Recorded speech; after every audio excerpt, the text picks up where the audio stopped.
Traders.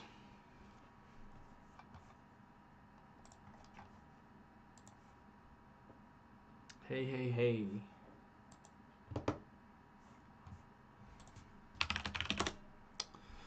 Let's jump in. Today is Monday, March 4th. And I am an associate member of T3 Trading Group, which is an SEC registered broker-dealer and member of FINRA/SIPC. All trades placed by me are placed through T3 Trading Group. You should carefully consider whether trading is suitable for you in light of your own financial condition. Position disclosure there. I got out of Beyond. I got Beyond Meat, that is. I got out of Roku. So I'm only in 11 positions right now, which is light for me. So pretty light positioning wise. Which, I don't know, makes sense. Market's just been in a crazy spot. Today was kind of a wild day. I found today to be honestly extremely frustrating. One of the more frustrating trading sessions I remember in a while. I know the indices didn't really do anything until kind of the very end of the day here. And we did have a couple pretty good call outs in the morning meetings / in the beginning of the day. I wasn't in either of them. But outside of those couple good call outs, it was, I thought, pretty tough. At the end of the day here, the SPY is down 0.2%. It's nothing. It's basically down the amount that it was at the open. The Qs are down 0.5%. Most of that came with some selling into the close. And the IWM had a little bit more movement and was probably a little bit more of a disappointment. Great relative strength in the beginning of the day, was trying to push higher in that first 30 minutes, and then fell apart pretty hard when NYCB started getting thrashed. And the interesting part about that is that the KRE itself didn't really get that smoked, which usually is what you see weaken out the IWM. But NYCB started getting wrecked there, and it brought the IWM down initially. It was never able to recover. So the Russell, which was relatively strong early on in the day, despite interest rates being higher, finished down 0.2% on the day. From an index perspective, again, and we saw this a bunch last week, the first 3 days or so of last week, of just like really, really boring markets from an index level with actually a lot going on underneath the surface, particularly today, particularly this morning. I mean, Apple, Google, Tesla smoked in the beginning of the day, semiconductors giving great continuation, leading to the Qs looking exactly like that, like this, just super sideways. SPY is pretty much the exact same thing. Yeah, dispersion of correlation down chart from Bill there. It makes perfect sense based on what we're seeing. SPY, same thing.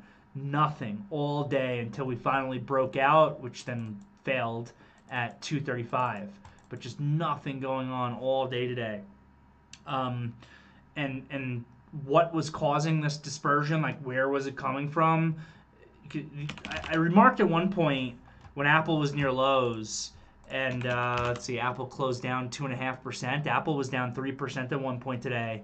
And I remarked, I was like, Apple's down 3%, and the NASDAQ at that point was pretty much exactly flat. It's hard to think of a market at any point in the last several years, except for recently with, you know, the way that the semiconductor names have been moving. It's hard to imagine a market environment where Apple can be as bad as being down 3% with the Qs being flat on the day and going sideways. So that's exactly what was going on. And it wasn't just Apple. It wasn't even like it was just the one stock. Google was down like 3% as well, closed down 2.74%, was down, I think 3% plus at a certain point, was getting totally smoked. Tesla, and this was actually one of our best calls of the day, was Tesla short. Called this one out in the morning meeting, and then you just had to execute it quick off the open. But we discussed in the morning meeting that with the 3 inside days in a row, plus negative news on Tesla out of China this morning, that this could be a good short. And the extra piece of information that I threw in there was that I felt Tesla actually should have been able to break higher than it actually did over the course of these last 3 trading sessions, especially when we had market continuation on Thursday and Friday, and it was unable to do that. And that can be a potential signal for the other way. couple it with bad news, couple it with a technical break of 200, a technical break of an inside day, that this could be a good short. And again, this was probably the best call out of the day, this or the SMCI long. So we discussed shorting through yesterday's low, which is 198.50, or getting a jump start on the short versus 200. Either of those worked really well if you're able to get stock. The short through 198.50 was $1.25 worth of risk. If you had a better price than that, giving it versus 200, pretty good risk reward. And then this thing got smoked all the way down to 187. But I'm getting off topic. Really, I just wanted to look at initially this dispersion. Apple, 3% down. Google, 3% down. Tesla, and I know Tesla can trade in a universe of its own. There's nothing new about that, but I'm just bringing it up because it is, pretty big stock still from a market cap perspective and has an effect on the S&P and the NASDAQ.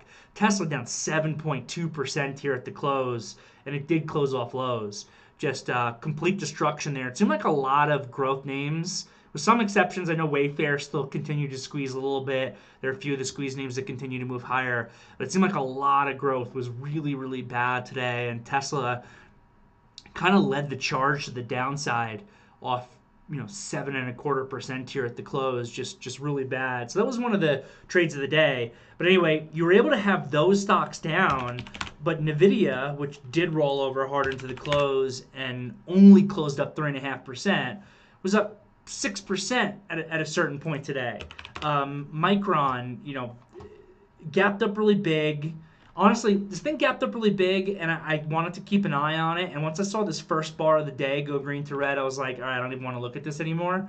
But it held in really well all day. It was able to continue to grind up all day. AMD, I think got upgraded this morning.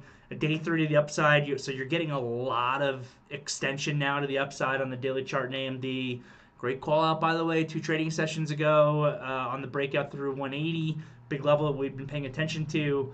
180 to 210 in 2.5 trading sessions is extremely impressive.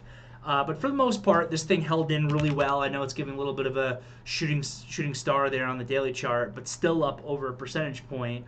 So this is where your dispersion really came from. And then you had Amazon, for the most part, acting strong. This one rolled down a little bit, and Meta and Microsoft kind of doing nothing and being a little bit more neutral. So there's your dispersion. So you can have Apple down 3%, Google down 3%, and Nvidia up 6%, and you can get this type of price action from the Qs and the SPYs where we just went completely sideways. I found it was a frustrating day, and I guess the other one I should mention real quick, so I'm going through the semiconductor names and those types of stocks, is this SMCI, which we actually said is probably a long today for a continued squeeze, especially if we're seeing continued bullish option flow, which we didn't see a ton of that, at least not that I saw on SMCI today, to create kind of that further gamma squeeze. But getting added to the S&P 500 seems like it's a big surprise to everyone. I think if you go back as recently as December, most people don't even know this company, your average person that's out there. And then it's just getting added to the S&P Friday after the close, kind of by surprise. But the gap up back to above $1,000 could potentially create a squeeze, especially if the option flow comes in. I said in the morning meeting, it wouldn't be impossible to see this thing, especially if it closed well. I don't think it closed well enough now for us to see this. But if it closed well today, getting a multi-day move to $1,500 in this thing with the S&P add as a catalyst, and then more bullish option flow hitting. So I said we could be long this thing versus $1,000, and then Josh had a great call out right after this opening low came in the beginning of the second 5-minute bar to be long versus lows. Which I was a little nervous you could still get shaken out of that. I still liked giving it the extra space down to $1,000, which obviously this name's not right for everybody. It's an expensive stock, but if you're paying up, I don't know, $25, $30, you're taking on $25, $30 worth of risk down to $1,000. But I did think at that point that this thing could squeeze and go and potentially give us a move up to 1,500, which is not a terrible risk reward. It sounds insane, but we're seeing a lot of insanity out there right now with the market. So again, I thought it was a frustrating day because you had financials actually acting really strong during the day, and you had semiconductors acting really strong during the day, and you had cryptocurrency names acting strong for the most part, Bitcoin itself, and obviously this Coinbase continuation is really impressive at this point. But outside of that, it just seemed like everything else out there was garbage. You know, you had Apple breaking support yesterday, getting continuation of the downside today. Um, and I don't like how this XLE traded. I know it's only a move back to the 80 EMA on the daily chart. It's not the end of the world, but I really, after Friday finally giving us a close above 86.50, don't want to see an immediate failure back down on this thing. And we kind of got that today. You know, if it wants to hold this 80 EMA and hold 86 and very quickly get back above 86.50, fine. But I don't like that this XLE sold off today, closed on lows, and filled that gap, and it's potentially looking like it could be another breakout failure for energy. Growth names, for the most part, were awful today. Again, you had Wayfair still able to be green. Obviously, Coinbase is continuing to be insane and squeeze higher. So you had some selective names that were giving the continuation of kind of the growth squeeze that we saw really only starting last week. But if you go through most of these names, ARK, as just a quick example, and ARK has coin as one of its biggest holdings, was still able to be down 1% and was really, really weak at a certain point throughout the day. And if you type up growth names, you'll find that a lot of them are down like 2 to 6% today. You know, Tesla down 7+%. So growth was terrible, energy was terrible. It seemed like nothing was in play. A lot of those mega cap tech stocks were garbage, and it was just semiconductor strength and honestly continuation of these XLF names, which is also just impressive. JP Morgan going from red to green. Bank of America had a really, really big move from red to green for the way that stock trades. Morgan Stanley today was on fire. That's within the confines of, well, really NYCB being the problem that I think started to negatively impact at a certain point the IWM and weaken that thing out. This NYCB is starting to look like a real problem. And I'm actually impressed that KRE is only KRE's flat on the day. On a day, I mean, the S&P is negative, and KRE was able to be flat on the day when one of the regional banking components, this NYCB, is down 22.5% and is looking like its own little mini regional banking crisis that's kind of coming back to haunt us from pretty much exactly a year ago. So yeah, I don't know. It just was a frustrating session for me. My swings just were not like, the long swings were red, but my Q short, I couldn't get like any real participation on it until into the close. So again, outside of SMCI, which I didn't capture, and the Tesla short, which I didn't capture, everything else was just I thought really tough. We were looking at this lift today, and it just like was crap. It got upgraded. Did kind of hold 17 all day, but it gave zero follow through. There was no trade there. Trying to look at this TOST, also on an upgrade. Granted, it was a little bit extended on the daily chart coming into today, which we discussed. But this one's also frustrating because it actually closed really well, and a lot of option flow came in at the end of the day. But this opening price action, I mean, how is anyone going to be able to be long this thing throughout the day?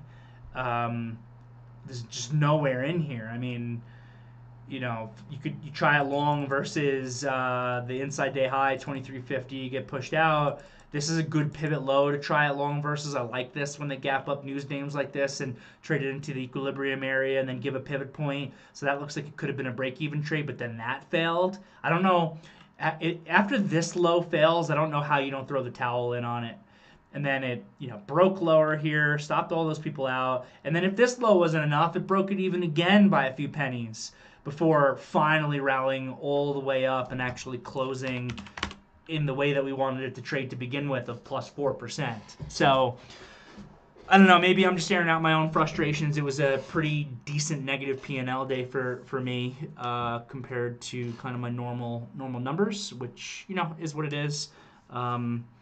On the, you know, borderline of a big down day for me, which is not the first time it's ever happened. It's not going to be the last time it ever happens. It's part of the trading business. but it just seemed like the market itself was extremely difficult to trade. The dispersion is, be long Coinbase, be long NVIDIA, be long SMCI, be long Morgan Stanley, or be in the poorhouse. Obviously, I'm exaggerating. And that's pretty much it. So I really don't have anything else to talk about. I'm happy to answer any questions anybody has.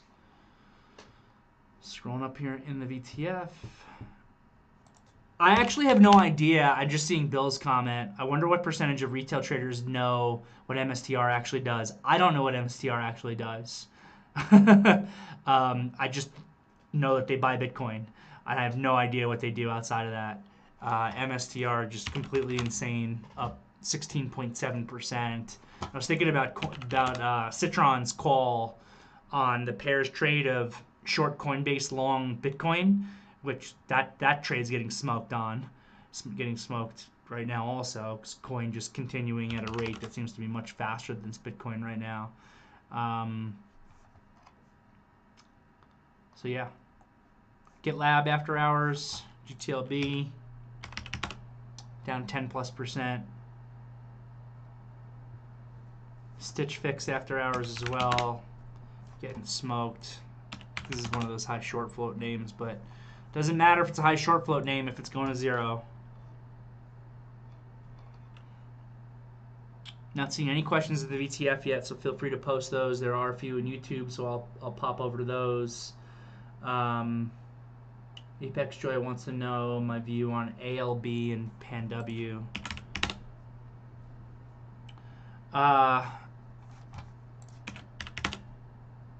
Was ALB on earnings today, or was this just down because they were wrecking like Tesla and electric cars and all that? So ALB, lithium producing stock. Oh, it's down after hours. Is this on earnings after hours? I see it was weak all day, closed around 133, and it's down $10 after hours. This looks like it might be earnings after hours. I'm not sure. I'm not sure what's going on. If it is earnings after hours, I haven't seen the numbers, so it's hard for me to give you any sort of opinion on what it looks like. I can tell you that this ALB, I traded this a long time ago, like a long time ago, back in this move here in like the 2016 to 2018, trading this rally. Oh, thanks. Pat here letting me know.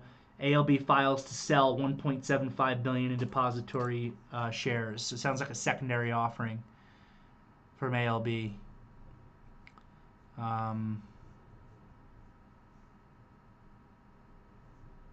Just reading the note here. Yeah, so it looks like some sort of secondary offering in ALB. Again, I remember trading this. That's what I was just saying in this 2016 to 2018 run, when the idea at that point was electric cars are becoming a thing, and instead of trying to choose the winner because Tesla is so expensive and Ford maybe try to catch us up or whatever, try to own the rails basically because they're all going to need lithium, and that's what the company does. And then I honestly, once this thing failed back down in this area, I don't think I ever really traded it very much again. And then it had a big run, and now it's just been dead money now for quite some time. It had a big run into this 2023. Wow. I just didn't even really realize that. I think this thing's dead money, to be honest with you. I would just completely avoid it. The chart here is already not looking good, and I hate this secondary offering that came after hours. If you're trying to be long this thing, I would say forget it. Though there is some support here at this 122 that you could look at. It's not something I want to be involved in. And then 110 is a big support level. I almost prefer the short through 110 than being long this thing, though. And then you also asked me about Palo Alto Networks, PanW. So this PanW did exactly what it should do. Obviously got a little bit of a boost from all the Nancy Pelosi talk on an options buy kind of on the way up here. But stock had a big run. They hit it down on earnings. It price corrected to the equilibrium area, created a pivot point in that equilibrium area, and now it's trading lower. It's trying to create a higher low here, but this is another name that I probably would just completely avoid for the moment. It gave its bounce back already post the earnings report. There's not really any extension anymore to speak of. It's probably just going to become choppy and difficult in here. It's hard to count this company out there is a chance it could break up. But otherwise, if you just want to talk about the pure technicals, I would say it's going to be choppy, difficult, and sideways, leaning to the downside. So if you're thinking long on either of these names, I personally don't like them right now and would avoid. From Kevin G in YouTube, what's your mentality coming into tomorrow to overcome today's frustrations? Do you make any adjustments coming into the morning? So that's a great question. I love these types of questions where we can review anything trading psychology related, because it's such a big point, a big part of the overall trading game. I think what I do at this point in my career might be a little bit different than what a newer trader needs to do or needs to adjust to. For the most part, for myself personally, I've been just trading so long now that I really don't let one day's trading session affect the next day's trading session. I don't let a bad P&L day or a really good P&L day really impact the way that I trade the next day. The only thing I might consider doing, so first of all, whenever I feel like I traded poorly, going into the next day, I remind myself that all that I need to do personally to make money trading is just to do the right things consistently over time. I'm very confident that if I do what the right things are for me in regards to the market consistently over time, that I will make money. So I just need to, if I made mistakes, and I didn't really make any trading mistakes today. It was a frustrating day, but I think I traded it fine. And that'll be part of my review process, right? Was today a bad day just because my positions weren't working in my favor, and that's just how probability works sometimes? Or is today a bad day because I made mistakes? And I think that's the first question you want to ask yourself, and then based on the answer to that question, you have to think about things differently for the next day. Because if you traded fine, which I think I did, it's just that probability was against you, positions moved against you, whatever it is. You don't really need or want to change anything the next day. The worst thing I could do, which I know that I won't do, is just say tomorrow I'm going to make it all back and just try to make it all back, right? That's what you don't want to do. But again, first question, did I trade right and it just things didn't work out, or did I trade wrong? And for me, I traded right and things just didn't work out. So I really don't need to make any adjustments. If I traded wrong, if I traded poorly, if I made mistakes, which happens, then I would remind myself, well, tomorrow I just need to go back to doing the right things consistently over time, and then I'm going to make money. Just go back to doing the right things. And one thing that I might do either way, whether I traded well and things just went against me, but I'm taking a P&L hit, or I traded poorly and I made mistakes, is I might just tighten things up a little bit. Meaning by tighten things up, I don't necessarily mean like tighten stop losses up on trades that I'm already in and game plans that I already have, because I'm a big believer in buy the ticket, take the ride, and I want to follow the game plan of the trades that I already have. What I mean more is tighten things up a little bit, maybe on new risk tomorrow. Maybe I don't want to be as gung-ho on new trades, new risk, things like that. Just keep it tight, keep it clean, keep it simple, get back on track, get the P&L back on track, and kind of take it from there. I do find that if I'm in like a bigger drawdown, which I'm definitely not right now, it's just one down day, though it is a bigger down day for me, that I personally actually tend to trade better when I'm starting to lose money, which that also just goes to, I guess, the trading psychology aspect of just knowing yourself. For myself, I actually tend to trade best when my P&L hasn't been as good, because I get like ultra focused on really doing the right things, and I tend to make mistakes when I make mistakes actually when I'm doing too well, when my P&L is just like going up and every trade I take is working, and like you start kind of thinking that you're God's gift to trading, and then anything that you touch will work, and you just get kind of too loose with the executions, too loose with the amount of overall risk that you're taking. That's where I actually tend to make more mistakes. But that's not the case for every trader. I've seen this work with different people in many different ways, and that's why I'm saying know yourself, and that's why journaling is so important. Journaling your trading helps you to know yourself. I've seen other traders that are kind of the opposite of me, where as soon as their P&L is negative, they get in their head, they think they need to make it back, they start trading their P&L, they start trading really poorly, and they compound negative P&L and compound mistakes. And then as long as the P&L is green, they continue to do everything right. So that might be a different person. So, know yourself, know the type of trader you are, know what, affects your thought processes, because knowing the answers to those questions, I think, is a big part to the battle of knowing how aggressively to trade and when to trade aggressive and things like that. So thanks, Kevin. Did anyone actually tell me what MSTR actually does? Gabriel's saying in here, maybe they mine Bitcoin with a question mark, but I'm like 95% sure that's not right. I don't think that they mine Bitcoin. I think they just buy it, and they have some other business that they supposedly do. Back into the VTF from Dave S. China kind of taking a dive as well by Baidu and support. Yeah, the macro news in China this morning was not good with the... I need to go back and spend a little bit more time reading it. But I could kind of tell right away that this probably wasn't going to be a good thing.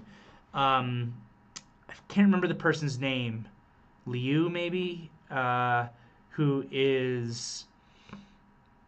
Dimitri saying MSTR is just a software as a service company. Company description. MicroStrategy provides business intelligence, software, and related services. The company provides a platform that enables departments and enterprises to deploy web-based reporting and analysis solutions.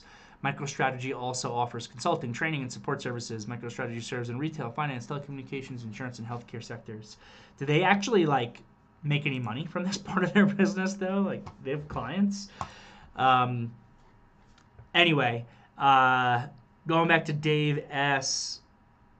Yeah, it was a bubble company back in 2000. Nice. Going back to Dave S. on the Chinese companies. So they usually give these yearly economic forecasts every year, and the news this morning was something like they're not going to do that this year, and said they're just going to have more provincial meetings, it almost seemed like. And to me, that's not instilling the confidence that you want to see at a time when the Chinese economy seems like it's having a crisis of confidence almost more than anything else, which is actually the thing that I've liked about the China trade, is that I think that the fundamentals, for the most part, are still there, or any weakening of the fundamentals, I think, to the Chinese economy, I think my thought process is that they have been overpriced into the market and the economy. But how does that happen? That happens because you have, a crisis of I already forgot the term I just used.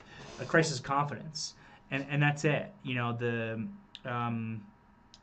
morale on the Chinese economy and these Chinese companies is just extremely low. Which, in those extreme periods of fear and greed is usually when I prefer to come in on the opposite side. And, one of my favorite big picture sayings or thought processes about individual stocks or the market or the economy is that most of the time what you want to actually do is what everybody else is doing. And people don't think that way, right? Everyone wants to be a contrarian, and that's kind of my view on China right now, is a contrarian view. Everyone wants to be a contrarian. It's like a cool thing. But in reality, most of the time what you want to do is you want to do what everybody else is doing, because that's what creates trends, right? An uptrend is a feedback cycle where buying is leading to more buying, and you don't want to be a contrarian in the midpoint, let's just say, or even earlier than that, or even too early towards the end of an uptrend. You want to be a contrarian when you hit extreme thinking, and even that, the timing on it's extremely difficult. And we have a lot of ways in which we look at that in terms of positioning and sentiment, and the Bank of America sentiment indicator, which has a really good track record, which we've seen is not quite yet breaching over into that sell zone.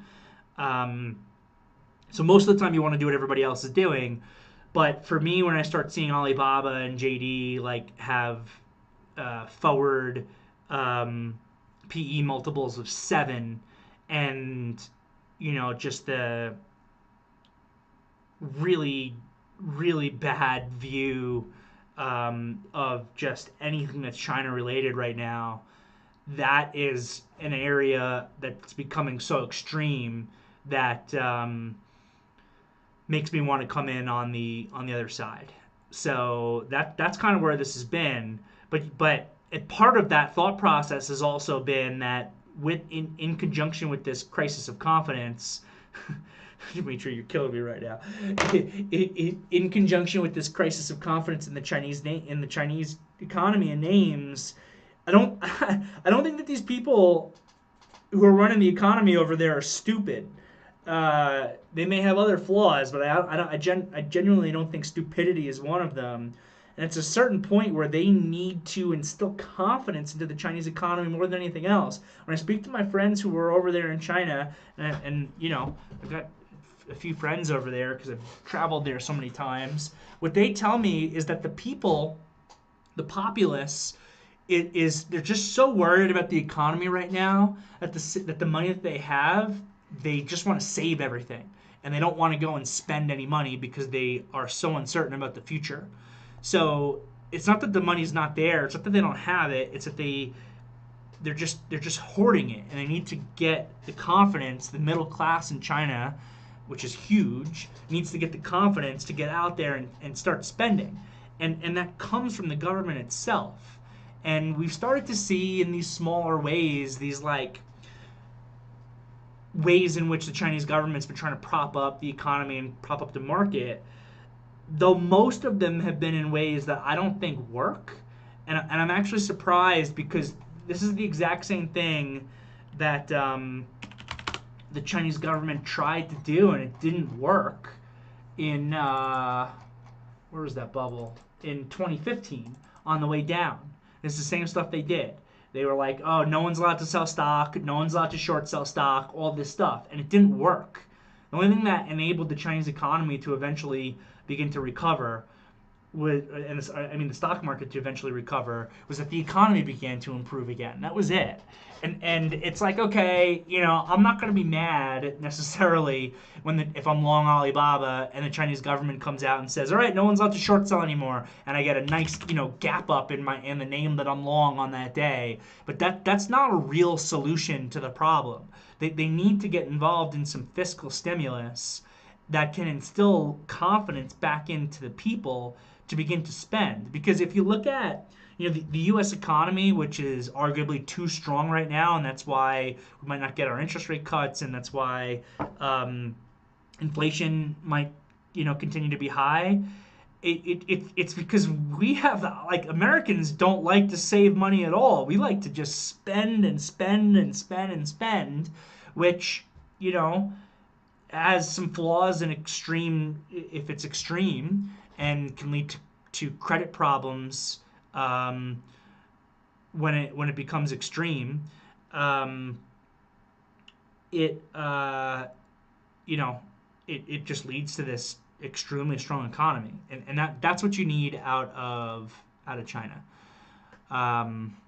So I still have BABA. It's still broadly above support. It's still in this big range that it's been in.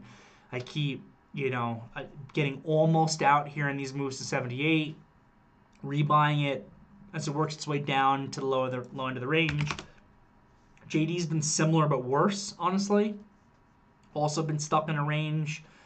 I really want this thing to break out and get back above 25. I really don't want this thing to break down below 21, but we'll see how it plays out. This one's concerning me a little bit more.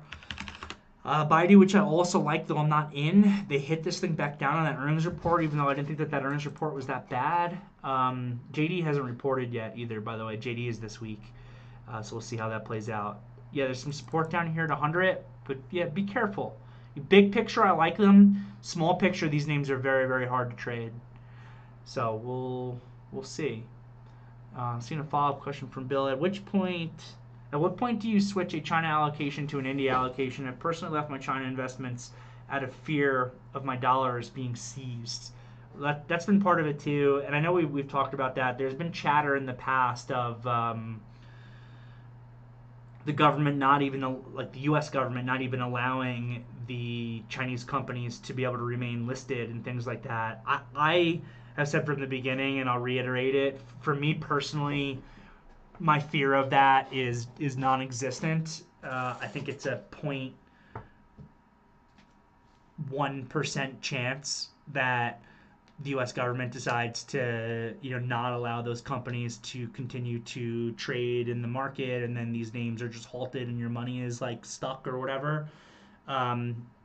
This is the United States for better and for worse. This is capitalism, and I just think that it would be nearly impossible from a legal perspective for the U.S. government to no longer allow these Chinese ADRs to continue to trade here. And I actually think, and this has also been one of my bold portions of my thesis on the Chinese companies, is that we're seeing a little bit of a thawing on China-U.S. relations. I have no idea what that'll look like if the administration changes with our next presidential election. But at least for the moment, we're seeing some thawing. It's just, and this has also been a problem, and frustrates me to no end. It seems like the only thing that Republicans and Democrats can agree on is that China is evil. And that's just because it serves both parties really well to be able to create a boogeyman on the other side of the world. But if you actually want to talk about economics and you want to get inflation down to 2%, I can't see any better way to actually hit that final last leg to get inflation down to 2% than to get rid of the Trump-China tariffs, which the Biden administration has not only maintained but actually added to over the course of its time. Because again, if you can have a bad guy, then that inherently makes you the good guy. But underneath the surface of it, I think everyone who has ever studied economics for more than 5 minutes understands that, sure, outside of, maybe some national security concerns with certain things, free trade just benefits everyone. As going over to the India question, what's that India ETF? Is it INDY? Where's my mouse? Let's take a look at that. I haven't looked at that in a while. Yeah, India's been on fire. Maybe not on fire, but it's doing well. India scares me a little bit because, or INDA. It looks like both of them. Yeah, INDA is doing even better. I don't know. India scared me because there's just been so many false starts on India forever. There was I couldn't tell you which year, but if you go back to probably like the 1990s when China and India were both these super emerging economies, everyone thought that India was going to be the real performer because they are more of a democracy and China is more of a communist country. And then it couldn't be further from the truth. There's just a lot of problems over there still, but one of the biggest bullish things that I could point to is Apple, right? Like Apple moving away a little bit from Chinese production and moving into India production, and you could see that in the charts of the Chinese market versus the chart of the Indian market. So I don't know. When do I personally get out of China and into India? I probably don't. But I can definitely see doing that. It makes logical sense based on the technicals and based on even what I just said anecdotally with the Apple situation. The China, Argentina, definitely a little bit different of a situation there, but interesting to see what's been going on with that the new administration and how it's been affecting the economy.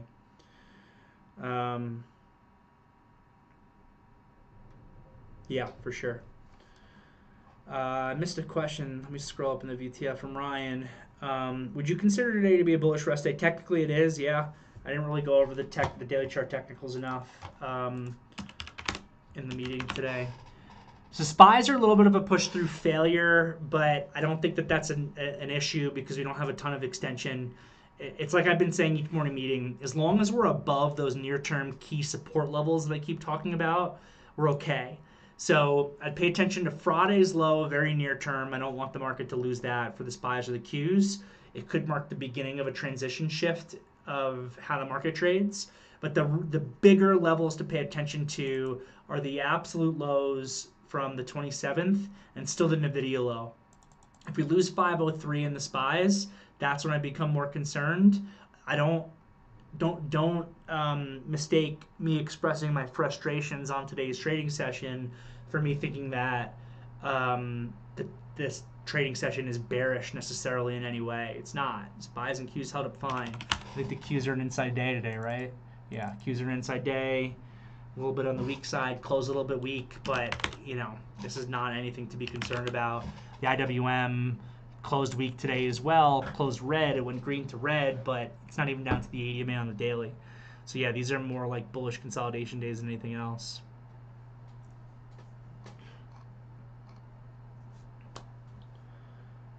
Okay.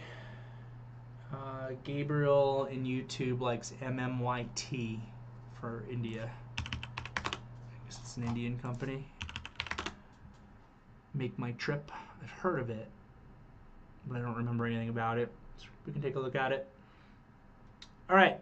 Have a great night, everybody. Oh, tomorrow, for the people in YouTube, I'm not going to be doing the afternoon meeting. We're going to probably be having Josh. I hope I can give away that secret. Do the afternoon meeting tomorrow. So I got to pick my dad up from the airport.